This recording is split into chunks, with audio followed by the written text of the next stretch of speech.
welcome to episode 303 of Cinematary. I'm your host, Zach Dennis, and I'm here with Michael O'Malley and Ash Baker.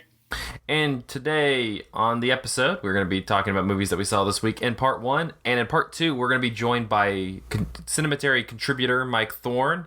He's going to join us to talk about 1934's The Black Cat as part of our Young Critics Watch Old Movies series, which, fair warning to both of you, is like one of his all-time favorite movies. So just think of that when you... I know that some people really didn't vibe with this movie, so... The whole movie is a vibe. I liked it. There you go. It's That's all true. vibes. But we can talk about that in part two.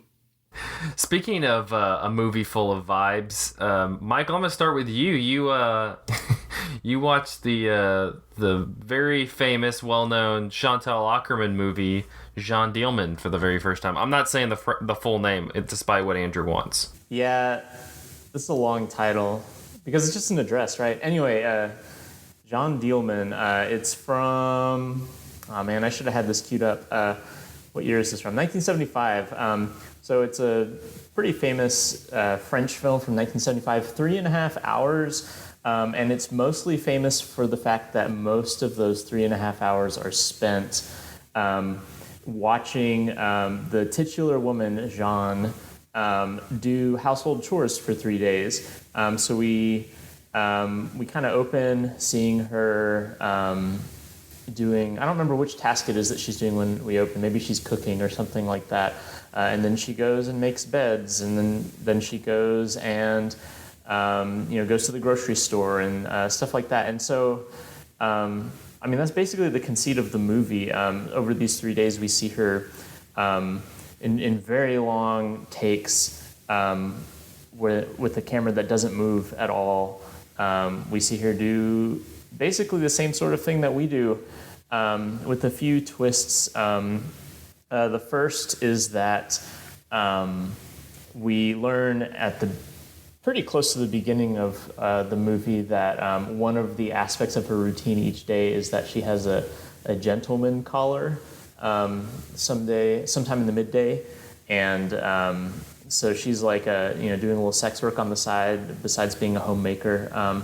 Another twist is that each day there are small variations on her routine that we see established the first day, and we see her start to kind of either mess up the routine or things kind of disrupt the routine, so she has to do things a little bit differently. And that's basically it. And there's like a very, very small bit of plot, like at the maybe 10 minutes from the end of the movie, of this 3.5 hour movie. And but for the most part, that is basically what happens. It's a movie with not a ton of plot, not a lot of anything. It's almost documentary-esque, you're just watching this woman do her routine. I thought it was pretty riveting. I know that what I described sounds very boring, and it kind of, it's a little bit boring at times. Like, there's only so many minutes that you can watch someone, cut potatoes or something, and not get a little bit bored. But what I thought was cool is that somehow, maybe this is just me, but you get really sucked into watching the minutia of her life. And so when things start changing and she does little small differences, they kind of land almost like plot. It's not really like a thriller, of course, or anything like that, but it is kind of weirdly thrilling in its own way to see, for instance, when she messes up dinner one day and then has to run out to the grocery store to get more food. It's just really interesting how when you watch something for long enough, your brain kind of makes a drama out of it. And it kind of struck me, and I wrote this on Letterboxd too, but people get bored in their lives, but they're not really bored like they would be in a movie if a movie were just about their lives. And that's because we're all experiencing our lives, and so we're all caught up in our own context of why our lives are important to us. And there's a way that the movie, just by sitting with this woman for 3.5 hours, you get like a little bit of that vicarious like subjectivity for like you understand like the stuff that would be boring gets a kind of it kind of accumulates stakes over time because you've seen enough of like the mundanity to understand like why it's important to her or why she has to do these things. And I don't know, I thought it was really interesting. I mean, it is definitely slow cinema with like capital S, capital C. You're watching very mundane things for very long stretches of time. But I really liked it. It was cool. Have you guys seen this, Zach or Ash?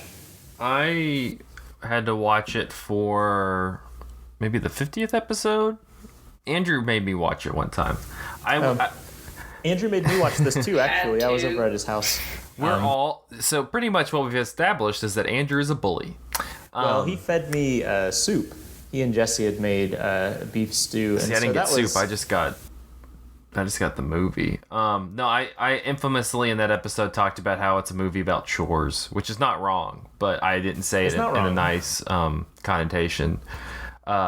I would like to revisit this. I feel like I would find more appreciation out of it now than I did then, but you know, it's funnier to just leave it as something that I just violently disliked on a podcast. So, you know, we'll leave it there. I mean, it's the sort of movie, like, I knew what this movie was like before I watched it. I don't know how much you knew before you watched it, but like, there have been times for other movies that are kind of similarly like, require a lot of patience, that if you don't know what it is beforehand, like it becomes very aggravating when you realize this is what the movie is. So like, I don't even remember the name of this movie, but I remember there was this one documentary I tried to watch where the entire documentary was like static footage inside a sky car as people went back and forth, and so there's like nothing that happens except people riding the sky car, and I kept waiting for something else to happen, not realizing that was the whole movie. And like, that's a much different experience than like, I know that this is a movie about a woman just doing mundane stuff for 3 hours, and so I'm prepared for that.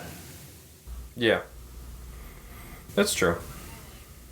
I liked it. That's good. You had one more, though, you wanted to talk about? Yeah, the other movie I wanted to talk about is a 1976 Italian movie called Allegro Non Troppo, which I'm mispronouncing, I'm positive, but it's Italian for not so fast. Which doesn't really give you any indication what this movie is. What this movie is it's a parody of Walt Disney's Fantasia. So it's like the same basic structure where you have these like live action sequences in a concert hall where you have a conductor introducing different classical pieces, and then when the classical pieces play, it goes to these animated shorts. So, I mean, I'm a little surprised that there aren't more movies like this that are kind of like the, classical music set to animation anthology, given like how famous like Fantasia is. But this is the only other movie I've seen that's like Fantasia in that structure, and like this is like pointedly like a riff on Fantasia, or like almost like a goof, like they're making fun of Fantasia, or like even like deconstructing it. So like the movie opens with like the conductor, I guess, is his role, kind of talking to the camera, being like, hey, I've got a movie for you guys. And it's a great movie. It's a movie where we've taken these classical music pieces and set them to animation. And then he gets like a phone call as he's talking, and it's like from Hollywood, California, and he hangs up. He's like, well, apparently someone's already done this movie before. Someone called like Grisney or Pisney or someone like that. But I'll do it better.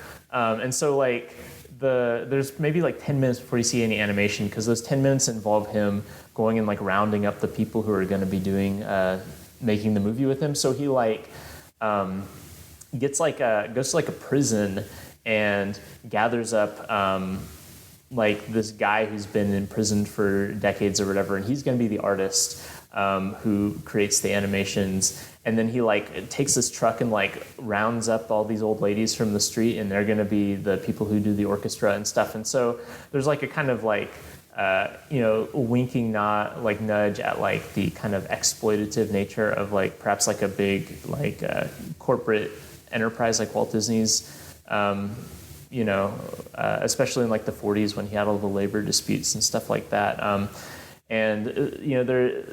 The live action sequences as the movie goes on, like eventually descend into chaos. Like you have like a monkey set loose in the concert hall, and people are like shot and stuff. And it's all very like absurd. And kind of, I think, poking fun of the high art pretensions maybe of Fantasia.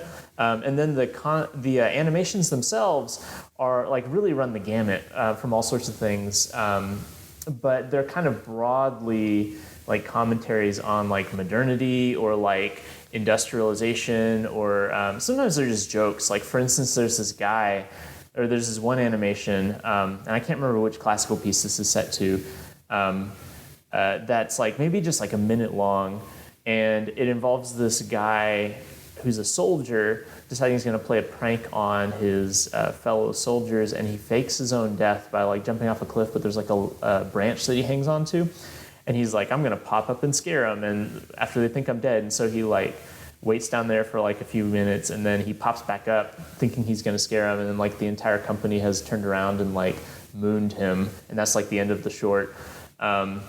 And there's like another one that's probably the best, that's set to Ravel's Bolero, where you, like at the beginning of the short, there's like this merging of the live action sequence and the animation. And this guy in the concert hall like has been drinking a Coke, and then he like throws the Coke bottle, and that becomes like the animation where like the Coke bottle lands and there's like sludge at the bottom of the Coke bottle. And like as like a Bolero like kind of escalates like that song does, the goo starts like transforming and like evolving into creatures, and so it's kind of like the Rite of Spring part of Fantasia, where you kind of see this like evolution of life as it goes on, but like these creatures are just like really pudgy and weird, and eventually they become like instruments of like modern life, where they like get like captured and turned into like construction machines like to build cities and stuff like that. And it is pretty interesting. That's probably the best single sequence in the movie, is the Bolero one. But there's a lot of other good ones too, and they do some pretty cool things with the animation, both in like the actual like standalone classical piece sequences, and then also in the animation hall, because you get some of the animated characters start creeping into the concert hall. And like there's this one part where like this guy the artist draws on a sheet of paper a character, and the character starts like living on the sheet of paper, and then he sets the piece of paper on fire with like real fire, and so you see like this animated character's home like shrink from the flames as like the animated character's still living on the paper, and the fire gets closer and closer until he finally just burns up. And it's like a very cool effect. So like I really enjoyed this movie quite a bit, and like it's on YouTube is where I found it. I don't know how long it'll be on YouTube. I don't know if I don't think it actually has a DVD release. Maybe it does. But at any rate, if you're a fan of the kind of format of Fantasia, and would like to see maybe a scrappier, more kind of jokier version of that idea, I definitely would recommend Allegro Non Troppo, if you can find it. Like I said, it's on YouTube, which is where I watched it. So anyway, that's that.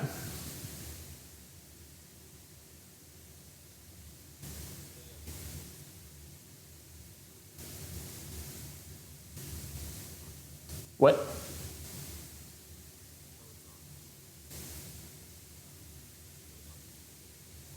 Yeah, you can catch it on YouTube. Like I said, I don't know if it actually has like a North American physical release, like a DVD release or something. I don't think it's something you can rent. I don't remember seeing that. Yes. For a YouTube video, it's not HD, but I mean, it's good enough that you can. I appreciated the animation and stuff, and it has subtitles for the English, which is good because I found one version that didn't have English subtitles, and I thought, well, if it's just Fantasia, I can watch it without subtitles. But like the dialogue in the live action sequences is really important to the movie, so like you got to watch it with the subtitles unless you know. Very cool. We're joined mid part one by Mike Thorn. Mike, I introduced you at the top. How are you? Well, thanks. How are you? I'm good. We're just recapping stuff we saw this week. I'm about to break into mine. I'm glad actually you're here because I'm going to make you talk about a movie that I saw that you just recently caught. Bad Trip, which I also saw recently. Have not had a chance to talk to anybody about it. So I'm gonna bully you into doing that. Real quickly though, I wanted to mention Hail Caesar, which I just recently caught back up. I've seen it like 2 or 3 times up to this point. But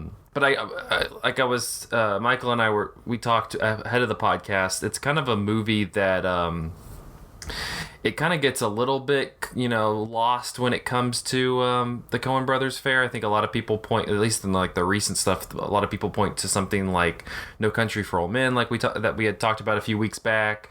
Inside Llewyn Davis, kind of those more, not really prestige-y, but they kind of seem to get a lot more, critical acclaim and things of that nature.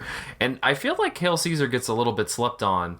I remember with the first time I saw it, it felt like it was kind of like a series of vignettes where the Coens were kind of getting to play in like the sandbox of classic Hollywood, but there wasn't much cohesion to it.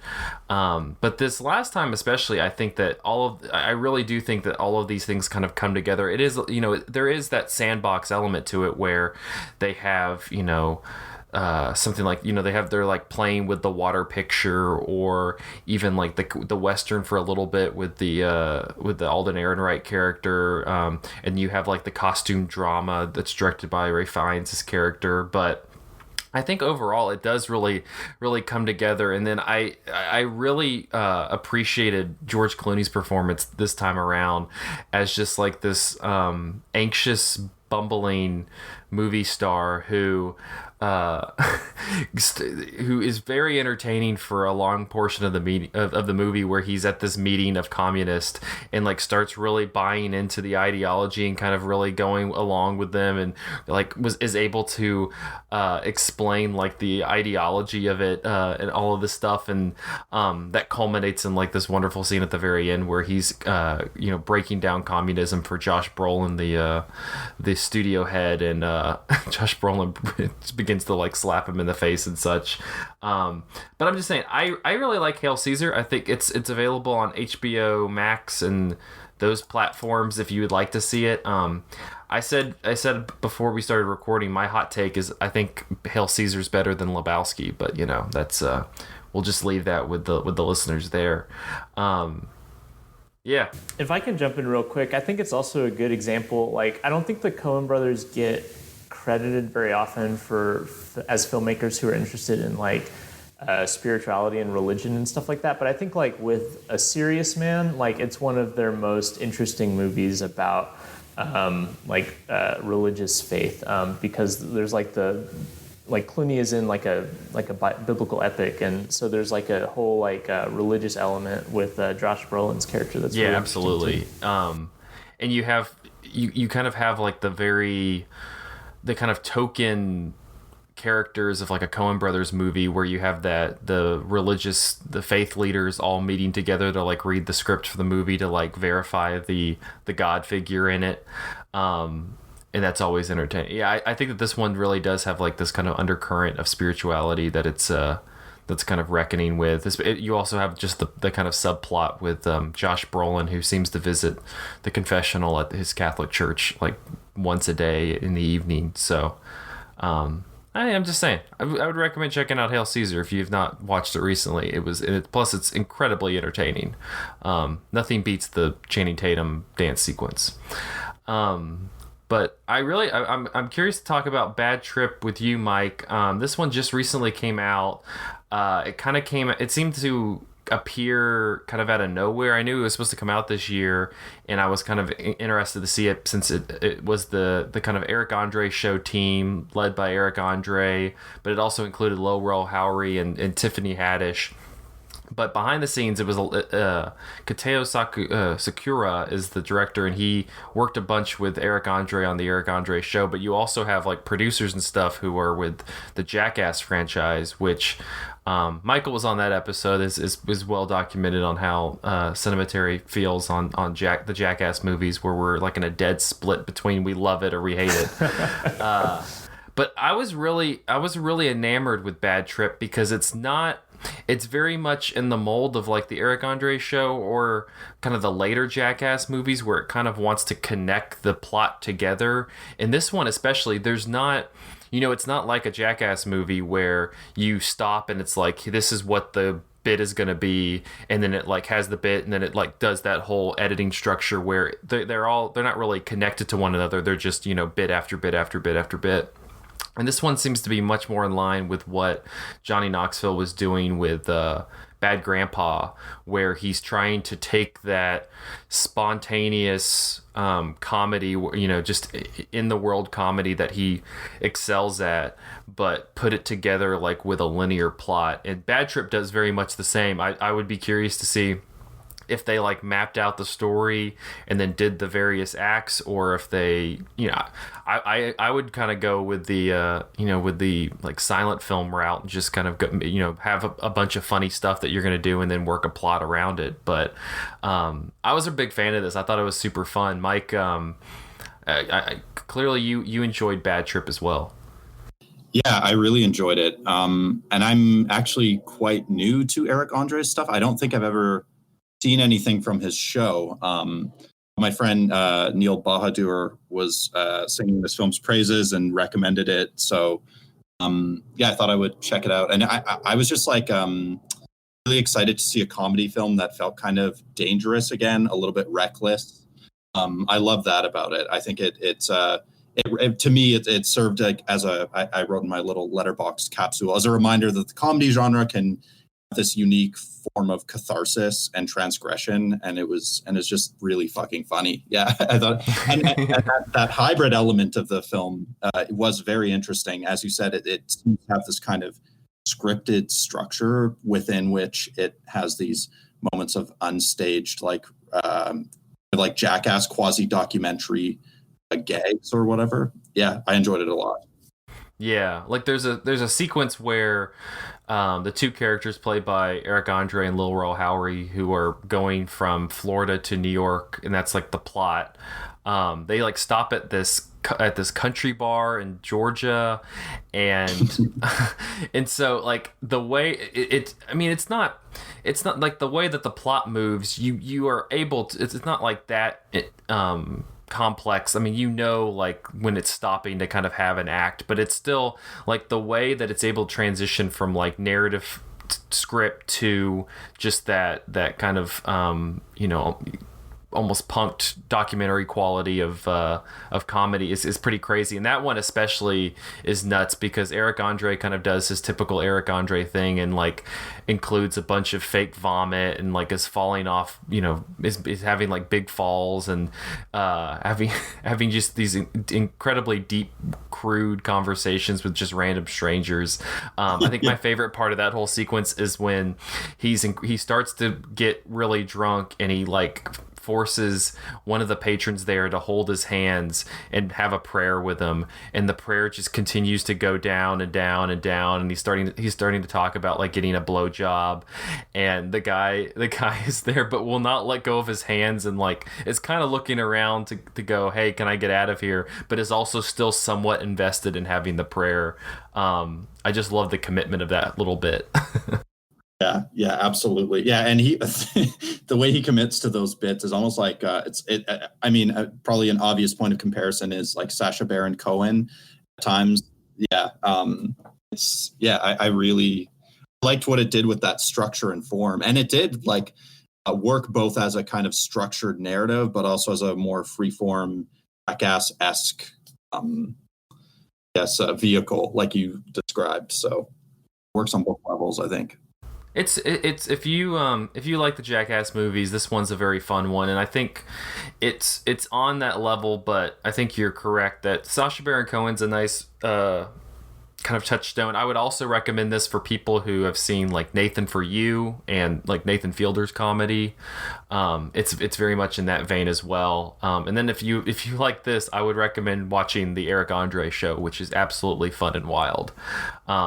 So Bad Trip, I think it's streaming in on demand places, but it's a recommend if you want a fun evening viewing. But let's go ahead and wrap up. Ash, you caught a Studio Ghibli staple this week. Yes.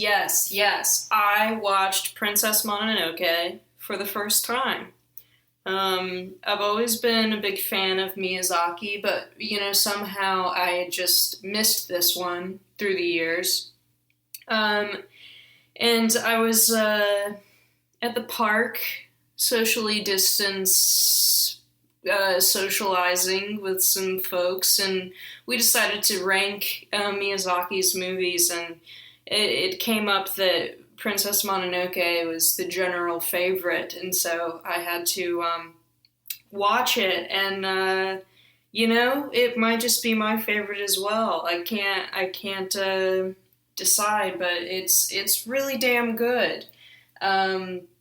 It's about this handsome young lad named Ashitaka. You got really southern there. Sorry, guys. Sorry. And he is living in this village in the east when suddenly there is a boar demon, and this boar is massive. We're not talking about like a normal boar. It's like as big as a house boar. And he's possessed by a demon, and he's like wreaking havoc on the village. And so Ashitaka kills the demon, but he gets this demon goo on his arm, and it curses him. But it also gives him superhuman strength, so it's like kind of a good curse in a way. And so anyway, his village sends him out to go find and kill the demon or lift the curse or whatever. And so basically whatever you need for a call to an adventure. Yeah. And so he mounts his big red elk, Yakul, and his girlfriend gives him a crystal dagger to remember her by, and he leaves. And he goes and he finds this like capitalist, imperial, evil town where the humans are fighting the forest, and he's like, shit, this is the demon, is all of these women building guns. And but actually they're kind of dope people, because like the king lady is like rescues these girls from like slavery and gives them jobs and stuff. So it's like kind of cool, and he thinks it's cool, and they all think he's hot, and so he's having a good time. But he's also in love with Princess Mononoke, who he saw sucking venom out of a womb of a giant immortal wolf god. And it was like really hot, and so he was like, I need to talk to Princess Mononoke, but she's like, I hate humans, and I'm not a human. I was raised by immortal wolf gods.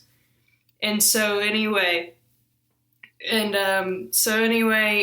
like, he runs into one of the wolves that's one of Princess Mononoke's siblings, and is like, hey, brother, would you take this to Princess Mononoke for me? And it's the fucking crystal dagger. I was like, bitch, where's your loyalty to your girlfriend back home? He just sends Princess Mononoke the crystal dagger. It's crazy. But then all the people are trying to like kill the forest.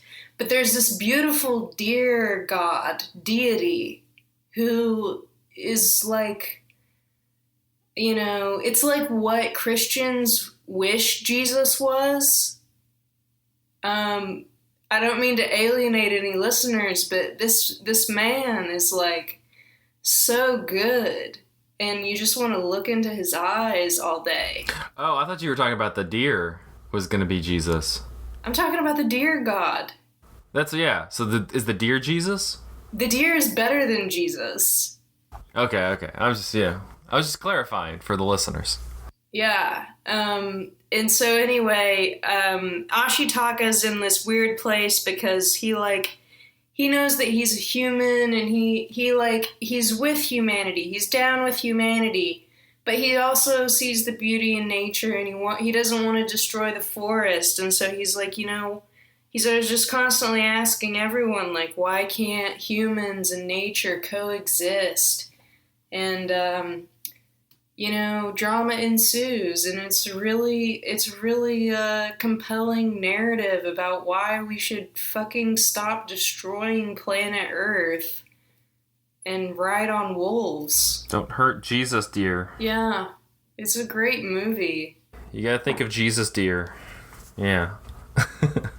I'm glad that you caught that one. I recently caught up with because I feel like it gets a little bit forgotten with Ghibli movies, but when you were talking to your friends and ranking Ghibli, was it just Miyazaki, or did you include some Takahata hits? Because Takahata has some A+. Takahata is incredible. We were just specifically talking about Miyazaki, okay. though.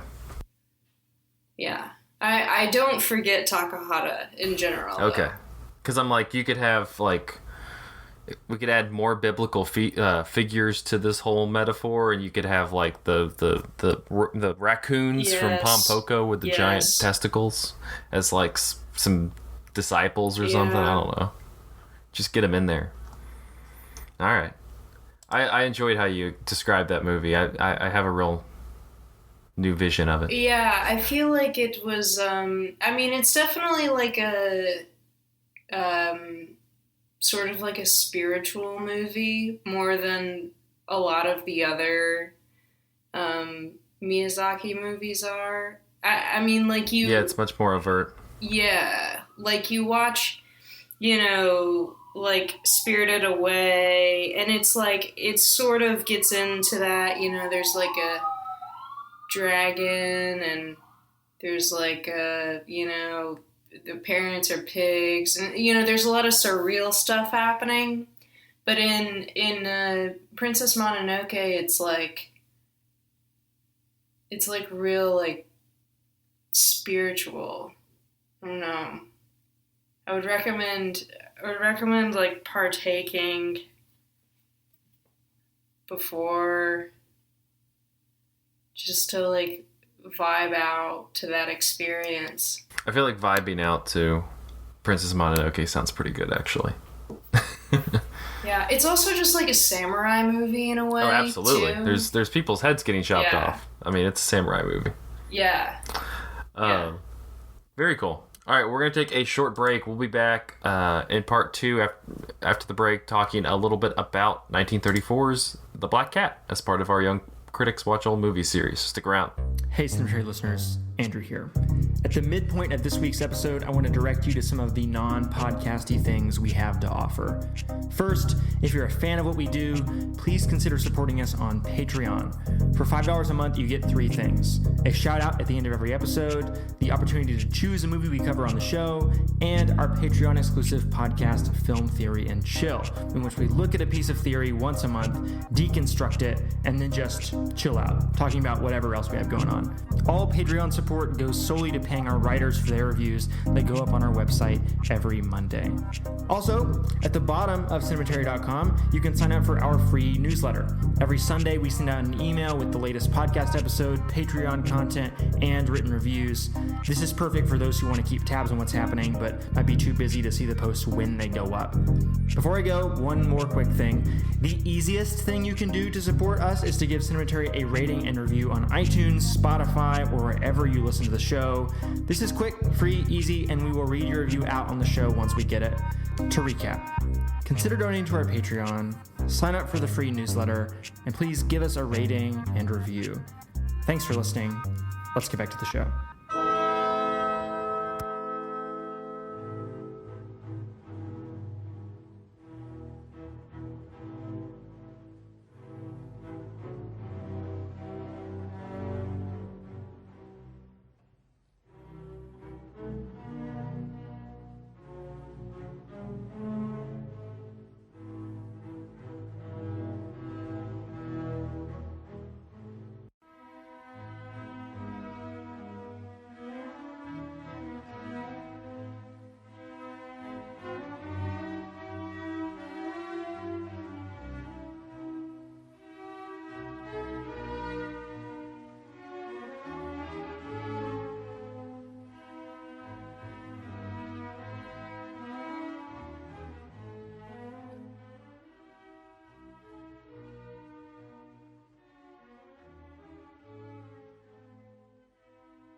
And we're back with part 2 of episode 303 of Cinematary. In this part, we will be continuing our Young Critics Watch Old Movies series with 1934's The Black Cat. The Black Cat is directed by Edgar G. Ulmer, from a script by Ulmer and Peter Rurik. Rurik is a pulp novelist, and he worked with Ulmer because Ulmer now it's based on a short story of the same name by Edgar Allan Poe, but Ulmer said he just kind of took the title and the basic idea of the short story and kind of ran with it with the pulp novelist to kind of make something much more bizarre and psychological. The film stars Bela Lugosi, Boris Karloff, David Manners, and Julie Bishop. According to the production files, the USC Cinema and Television Library, the film's final cost was $95,000, and the MPAA-PCA collection at the Ampus Library revealed that many of the scenes were considered objectionable due to sexual suggestiveness and, quote, gruesomeness. In particular, the scenes in which Polzig, the Boris Karloff character, is flayed, and in which the cat is killed. Included in the suggestions by the Hays Office of Things to Change or Delete were a scene of a cat licking blood on Joan's shoulder, the original opening scene of a wedding, the appearances of corpses, the suggestion of German nationality of the people attending the ceremony, the suggestion that the ritual was a parody of an actual religious ceremony, any sexual intimacy or hint of homosexuality, and references to Czechoslovakians in which they were described as, quote, people who devour the young. Although New York, Kansas, Massachusetts, and Pennsylvania state censors approved the film without deletions, Ohio, Ontario, Chicago, Quebec, and Sweden all required the deletion of the flaying scene. Great Britain, where the film was titled The House of Doom, and Japan released it with further deletions. The film was rejected by censors in Italy because, quote, it could create horror. In Finland and in Austria because it portrays an Austrian as a, quote, military traitor and main criminal, thus offending the national feeling of the people. When the picture was reissued in 1938, the Hays Office granted it certification. The Black Cat was the biggest box office hit of the year for Universal and was the first of 8 movies, 6 of which were produced by Universal to pair actors Bela Lugosi and Boris Karloff. Ulmer's film was part of a boom in horror sound films following the release of Dracula and Frankenstein in 1931. The film was budgeted at a third of what the studio had spent, though, on Dracula and Frankenstein, and allowed a brief 15-day shooting schedule for it. The film and by extension the character Polzig draws inspiration from the life of occultist Aleister Crowley. The name Polzig was borrowed from architect Hans Polzig, whom Ulmer claimed to have worked with on the sets of Paul Wegener's silent film The Golem. While working on The Golem in 1920 in Germany, Ulmer met novelist Gustav Meyrink, who was, quote, contemplating a play based on Dumont, which was a French fortress the Germans had shelled to pieces during World War I. There were some survivors who didn't come out for years, explained Ulmer in a 1970 interview with Peter Bogdanovich, and the commander was a strange Euripides figure who went crazy 3 years later when he was brought back to Paris because he had walked on that mountain of bodies. The movie bears no relation to the 1941 Black Cat movie starring Basil Rathbone, except for the presence of Lugosi in both of the pictures. In 1934, the New York Times said, "The Black Cat is more foolish than horrible. The story and dialogue pile the agony on too thick to give the audience a reasonable scare." So on that note, let's talk a little bit about The Black Cat. Mike, I wanted to start with you because I know this is one of your favorites. And so what about The Black Cat kind of stands out to you as somebody who's so interested in horror stories, but also just kind of as this silent horror, this kind of early sound era horror film with people like Boris Karloff and Bela Lugosi? Because I would assume this is probably not the movie that most people associate them with. Right, yeah, that's a good point. I mean, you brought up Frankenstein and Dracula, both released in 1931, which were massive landmark films for Universal. So at the time of The Black Cat's release, like both Karloff and Lugosi had already developed this kind of mythic status, this larger-than-life presence in the cultural consciousness. So there's something about seeing them together on screen, really at the peaks of their careers. I mean, it wasn't only Dracula and Frankenstein leading up. I mean, like in 1932, Lugosi did White Zombie. He did he did one of the Chandu films. He did Murders in the Rue Morgue, Island of Lost Souls. Karloff was coming off of The Old Dark House, The Mummy. Like they had these already really impressive reputations as stars in the genre. And I think what interests me most about The Black Cat is probably the way it deploys this very common structure in horror of using mythic symbolism to explore very intimate experiences. And to me, specifically, The Black Cat presents a fascinating and pretty complex engagement with trauma through not only through the Lugosi character, but in some ways through the Karloff character as well. And to me, the film is kind of an exploration of this character who's this kind of tormented anti-hero in a way, played by Karloff, or by Lugosi, excuse me, who's venturing back to a site of trauma, which is Karloff's castle that he's built on the ruins of this of Fort Marmaris, which was a site of there was a lot of death that occurred on this site. Lugosi describes it as a masterpiece of construction built upon a masterpiece of destruction. I like the way the film engages with sites of trauma and uses mythological imagery to do so in the figure of the Black Cat specifically, and Satanism as well. I love this film. I could go on and on, but that's some of my, I guess, early ramblings about what I love so much about this film. Yeah, absolutely. Michael, what did you make of Black Cat? Well, I mean, I really liked it. It was good. I was surprised at how much plot there is, which I realize is a kind of surface level observation, but I was kind of coming with it having been pretty familiar with the Poe short story, because I've taught it to my students, which is like not a very, it's kind of like a, Telltale Heart 2.0 a little bit, the short story itself. And so there's not a lot to put in a feature film. So I was like, I wonder how they're going to make this into a feature film. And then I saw that it was only an hour long, and I was like, oh, okay, so they probably just maybe like padded out some of the domestic life in the story. And then I get into it and quickly realize that like, oh, this is one of those kind of adaptations where they just read the title of the story and decided that the title was cool, which is great. Like that's fine. Like, but I guess like the first half of the movie was me trying to figure out like when the short story was going to start, and it never does. Which is fine. And then, I mean, as far as the plot goes, I mean, I'm pretty familiar with like some, like the early sound shorts that get mentioned, or not shorts, early sound horror that got mentioned already, like Dracula or the Old Dark House. What quickly like surprised me is like the depth of the plot here, because a lot of those movies have, their kind of premise that they ring for atmosphere, like the Old Dark House, or like, Frankenstein has a lot of incident, but it's kind of episodic and stuff. But this is like this really multi-layered narrative that has, this rich history to it, which I thought was really surprising, since I was going in assuming that it was going to be a short story padded out to feature length, and then instead got what honestly feels like a novel compressed into an hour.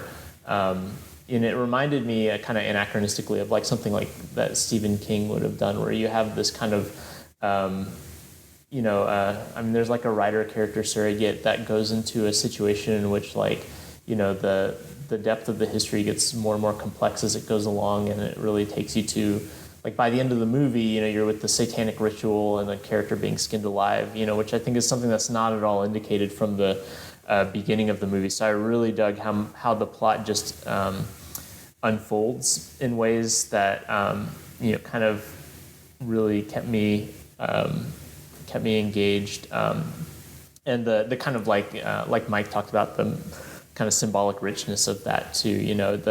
The fact that a black cat is so weighted, that it can both kind of bear the weight of like being entirely the connection to Poe's short story, and then also like the satanic rituals and the kind of personal symbolism is really interesting. I also was really interested in the architecture as well. Like the set is almost like modernist in a way. It's got that kind of like modernist look to it, which I think is like a really interesting element, the kind of minimalist modernist architectural flourishes when we find out that it's, built on top of this like destruction from it was World War I, right?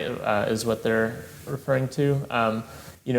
Yeah, so that's like, kind of the precipice of modernism right there. And then like from the ashes of that, you get this kind of ultra modern bunker type thing that's built. Mausoleum or castle, mausoleum, yeah, whatever it is. But there's that, those really open spaces and spare like angular designs that like really feel, of the like, post World War I period up through like mid-century, which I thought is like really interesting too, as like a kind of a cultural artifact of like that era, and also symbolically weighted with like the history of the place. Anyway, I'll yield the floor for someone else, but I thought it was I really liked the movie.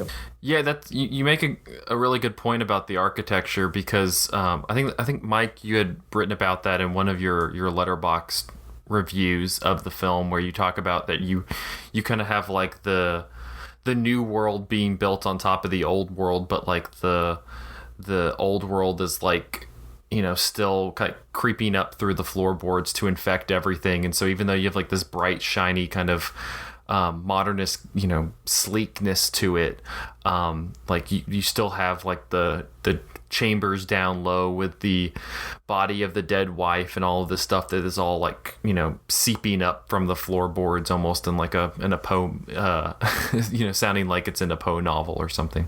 Mm-hmm. Yeah, it's it's really interesting the way the set design is. I guess it's kind of a Gothic convention that Polzig's manor becomes a character itself in the film, which aligns very much with like tradition of the Gothic, namely like the use of atmosphere. It's interesting the way the film uses kind of conventions of both Bauhaus and Art Deco architecture, and that Ulmer shoots in an almost German expressionist style, very angular, not only in terms of the construction itself, but also in terms of the lighting schemes and the use of shadows. And it's also interesting that the manor in the film contains like repurposed weapons from that battle at Fort Marmaris. So yeah, this is like this edifice of modernity, but it still carries traces and ghosts of the past, even in terms of its design. So I love the way the space becomes a character in the film, I guess.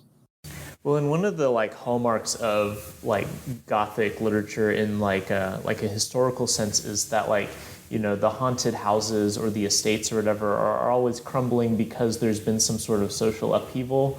Like the Southern Gothic novel comes like, through like Reconstruction and like the idea of like, the liberation of slaves, left these houses to crumble, like these racist estates. And then you have like this one, which is like after World War I, there's like a huge upheaval as far as like nations go and locations go in Europe. And so you have this kind of Gothic manor that exists in the like shadow of like, a kind of national trauma. That's pretty cool. Absolutely. Yeah. I also wanted to, if it's okay, just quickly circle back to a point Michael made about the relation to the Poe story. Yeah, that's a story that I've also taught a few times, and I actually really like this story, although I can't entirely disagree with Michael's description of it in some ways being like Telltale Heart 2.0. But I think that wasn't meant to be dismissive. I like it a lot. It's more complex than Telltale. I would agree. I think what interests me about The Black Cat is that it seems to The Black Cat, the film, is that it seems to draw most of its inspiration from the story in thematic and metaphoric terms. So namely through using this kind of mythic symbol of the title animal as a representation of, in the case of the film, Lugosi's reemerging trauma. In the case of Poe's story, it's kind of a manifestation or representation of the protagonist's addiction and descent into madness. So I think sometimes, and I think reasonably enough, the film's relation to the story is kind of brushed aside, but I do think it's interesting to look at the thematic and metaphoric role of that animal in both. Well, and you have in both too, you have the idea that it's like a recurring thing, like, you know, one of them dies and comes back, and which is like just like, you know, really malleable and interesting device that both stories use to really different effects, I think. Ash, what did you make of the Black Cat? Especially, you know, I'm curious to hear what everybody's thoughts are on like the performances of its two lead characters, because I feel like Bela Lugosi and Boris Karloff are both given a lot more to, you know, with Dracula and Frankenstein, it's very much built on like the presentation of their performance and kind of the, you know, what they're doing along with all of the just the set design and all of these other things. And it seems like in the Black Cat, while you have all of those elements here as well, you have like these really two titan performers of the era, and they're given these like really meaty, interesting characters to play. So I'm curious, Ash, what you made of the two performances kind of leading the way. Yeah, so to sort of skip your question, just like Thank you. really quickly, I'll get to that. But I do want to just, before I answer that, actually I can go, you know, that's rude. I'll go ahead and answer your question. You can go ahead and skip it. It's fine. It's fine. Oh, Zach, I feel bad. I was trying now. to bring you into the conversation. So that's it's sweet of you. Yeah, Well, I know.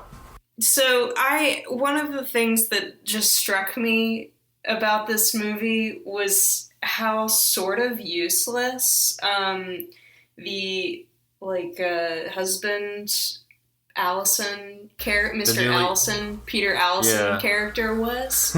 It's just like from the beginning of the movie, you know, he's in the compartment and in the train, and you can sort of tell that Mrs. Allison like really does not want this strange man to like intrude on their private compartment in the train. You know, they're gonna have their nice little dinner and like maybe fuck on the train.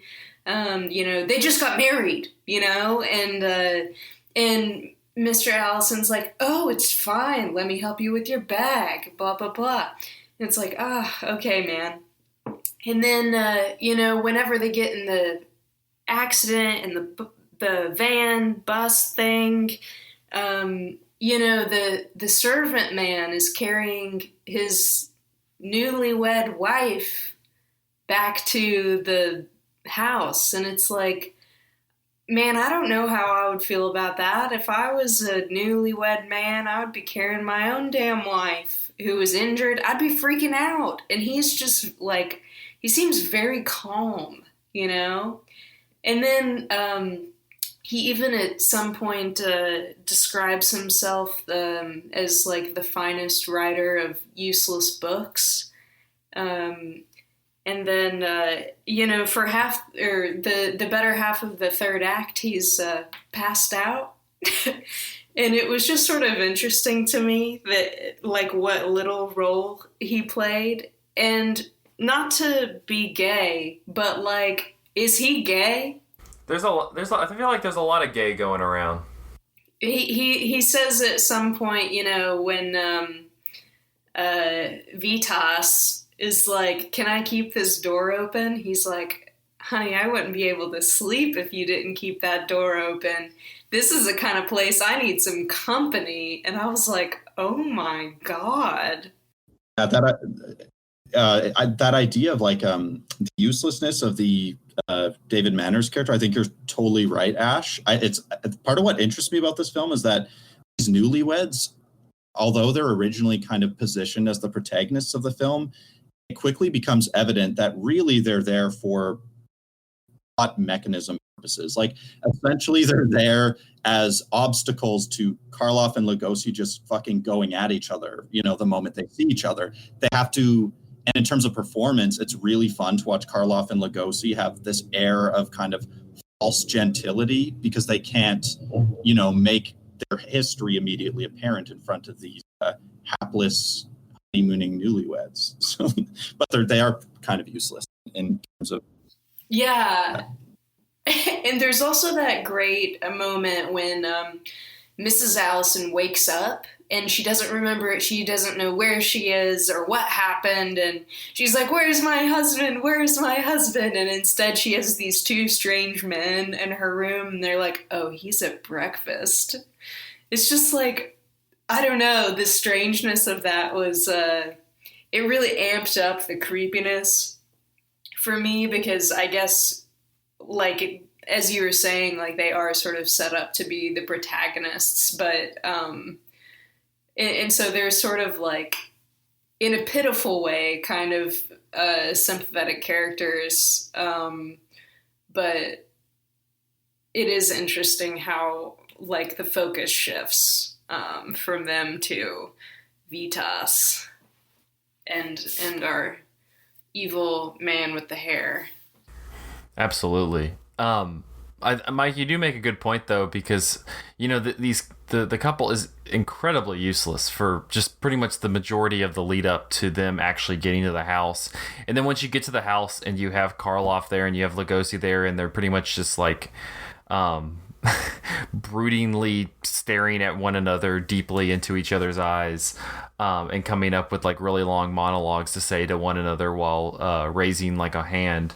That becomes the entire plot of the movie. Michael, you mentioned when you were talking about what you made of the movie at the beginning that it's a very plotty movie. It is a very plotty movie, but at the same time, it still like has that kind of essence of the Draculas and the Frankensteins and those other sound horror movies where it's all about the vibes. It's all about the you know, the over the top performance, but with this, you know, lush, incredible set and art design. And this one, while there's all of this plot kind of going on, at the end of the day, like the crux of the story is just watching these like two big actors that everybody kind of has this preconception of who they are, butting up against one another. And that's kind of like, it's kind of cool that it keeps that essence in it, but at the same time is able to, Michael, like you said, kind of have this expansive, interesting history and story, and the place that it ends up in is kind of wild.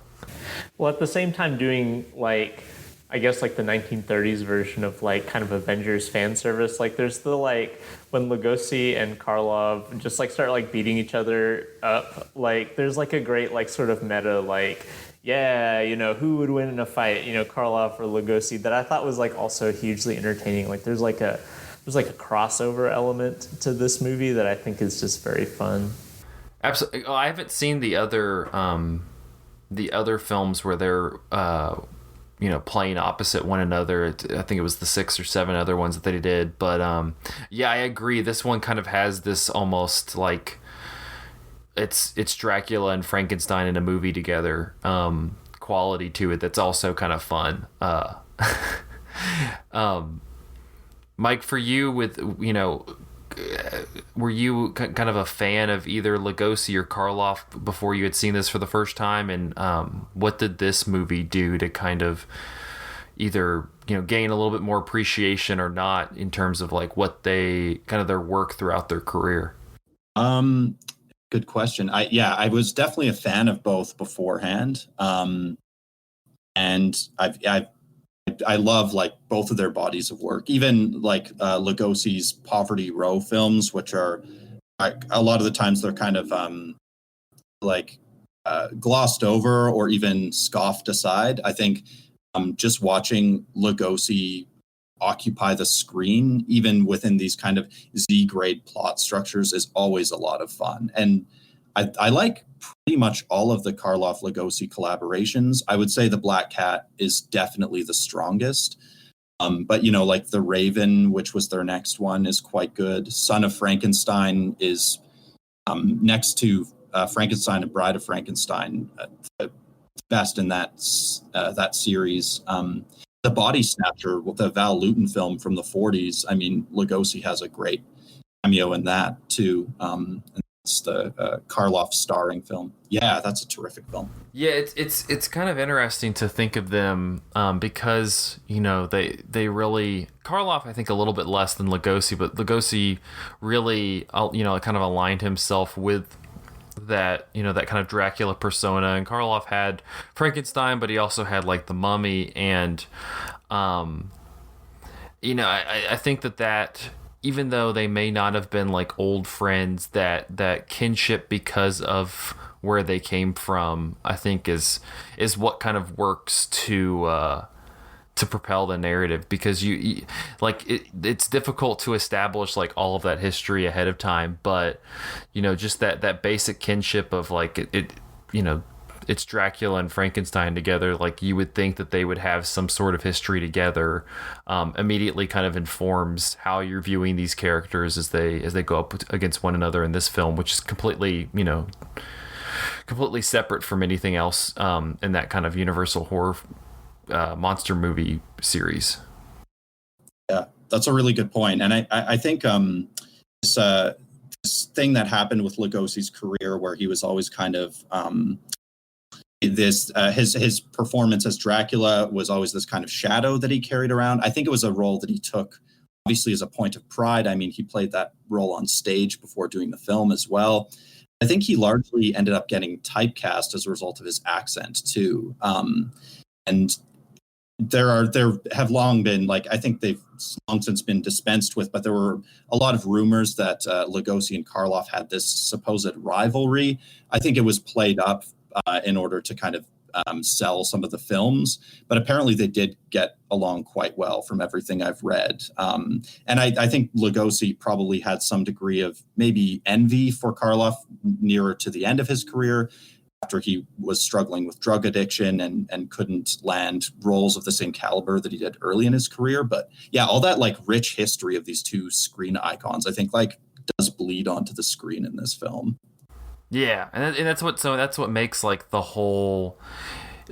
You don't have to, like, Ulmer's not required to put too much effort into like filling out the history. I mean, you have like the whole connection with the wife and the daughter and all of that stuff, but like really a lot of that history is glued on just from how we perceive these two actors and kind of how we perceive them being somewhat adversarial because of their screen personas. And so I think that's something that it's interesting, Michael, that you mentioned like it has like these kind of Avengers fan moments, because I feel like Ulmer almost uses it and using like the screen personas that the audience is bringing to these two actors in like a really interesting way, and like kind of manipulates that to a degree so that he can get kind of a plot out of it and attention out of it, rather than just, with a lot of that Avengers stuff, it's like, let's just plop this character on screen so people will clap for 5 seconds in the theater, and that's the end of it. And in this scenario, he's like, well, let's take these two personas that audiences are familiar with and use that to kind of make this insane, crazy, pulpy plot.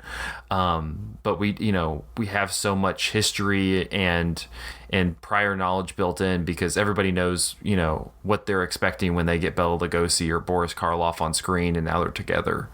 I think that's just kind of I like how he utilizes that to help him in this narrative, rather than just kind of making him pop up just for the fun of it. Yeah, it's probably good shorthand, given like how brisk this movie moves. Like it's like every element of the movie, both like kind of the metatextual and then the textual element, like helps to make that really brisk runtime work for a story that's as big as this is. Because it's like frankly impressive, like how much exposition and backstory fits into this in like such a short amount of time without it feeling cumbersome for all that. Or even rushed. Like it's a pretty quick movie, but it didn't feel like they were rushing through the plot either. Like it, and I think that like the like what you're talking about, like the shorthand of using the actors as kind of synecdoches of like these larger presences is nice, and helps the movie function as short as it is. I just think it's interesting that part of what the film is doing is, in a way, subverting what we expect of Lugosi in a film. Like Lugosi, of course, there's a kind of seductive element, of course, to his character in Dracula, but really is, in a way, a very dark, heroic figure in this film. Like there's a kind of dualism in The Black Cat where Karloff quite literally embodies Satanism. Lugosi, the Karloff character, describes him as an avenging angel. So the fact that Lugosi's character is kind of wrestling with this really significant trauma and becomes a kind of tormented hero, in a way, also, yes, he's occupying a certain expected stature and presence in the film, but I think the film is quite cleverly undoing or reinventing that. Interesting ways too. I was thinking about that too with the Karloff character. I've not seen a ton of Karloff movies, but the ones I've seen, like there's usually like a sort of sympathetic or tragic element to them, like of course like Frankenstein's monster and stuff. But he's just like straight evil in this movie, and maybe that's just the limited exposure I've had to Karloff. But I mean, do you think they're subverting Karloff as an actor as well? I think the Karloff character is maybe relying less on his. There's often kind of an element of just straightforward physical brutishness to the early Karloff roles, like Ghoul, which came out the year before, Frankenstein, of course, which, as you mentioned, does have this really intensely empathetic tenor to it. The Old Dark House is more just kind of a brutish, heavy.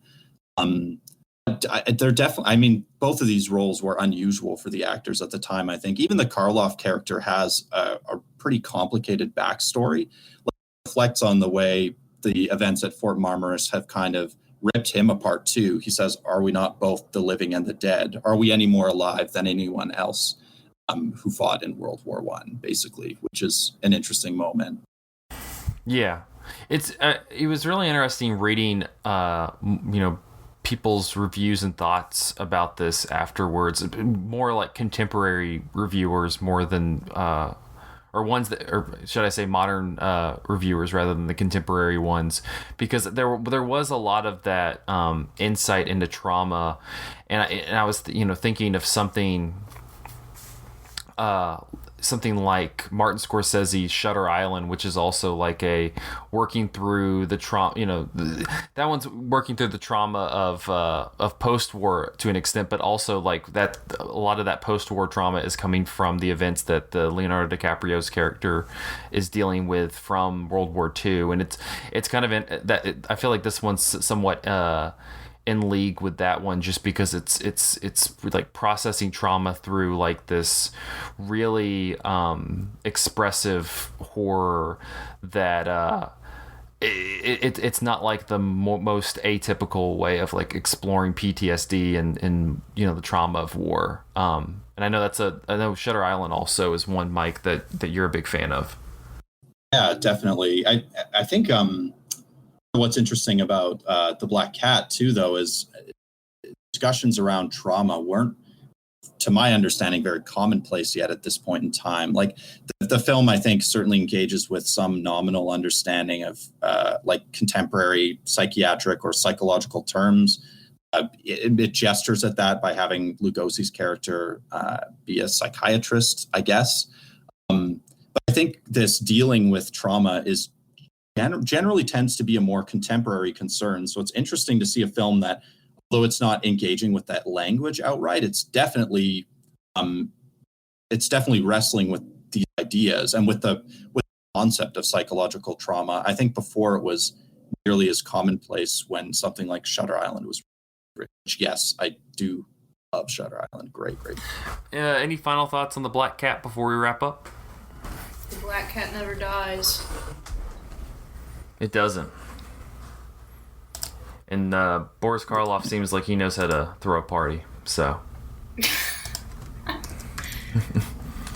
yeah. Michael, anything from you?